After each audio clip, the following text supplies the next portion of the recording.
छत्तीसगढ़ की राजनीति में एक बार फिर स्वास्थ्य सुविधाओं को लेकर सियासी घमासान तेज हो गया है।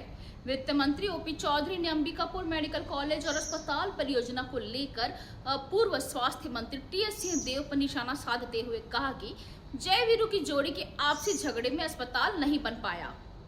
वहीं सिंहदेव ने पलटवार करते हुए सरकार से सवाल पूछा है कि सत्ता में आए 2.5 साल हो चुके हैं, लेकिन अब तक सरकार ने इस परियोजना को आगे बढ़ाने के लिए क्या किया। उन्होंने आरोप लगाया कि सरकार ने मेडिकल कॉलेज को 0 ईयर घोषित कर दिया, जिससे परियोजना की प्रगति प्रभावित हुई है। अंबिकापुर मेडिकल कॉलेज और अस्पताल के निर्माण को लेकर सियासत गर्मा गई है। वित्त मंत्री ओपी चौधरी ने कांग्रेस शासनकाल पर हमला बोलते हुए कहा कि तत्कालीन सत्ता के 2 बड़े नेताओं के बीच मतभेद के कारण अस्पताल का निर्माण समय पर नहीं हो सका।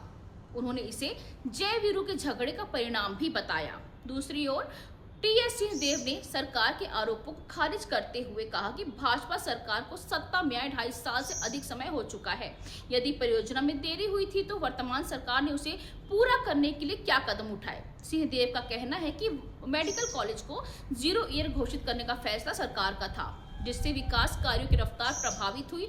अब मेडिकल कॉलेज और अस्पताल का मुद्दा केवल स्वास्थ्य सुविधाओं तक सीमित नहीं रह गया है, बल्कि यह प्रदेश की राजनीति में भी बड़ा चुनावी और जनहित का विषय बनता जा रहा है।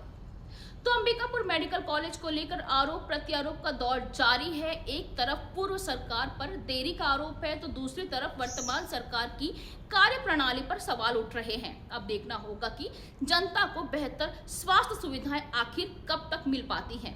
फिलहाल के लिए अभी खबरों में इतना ही।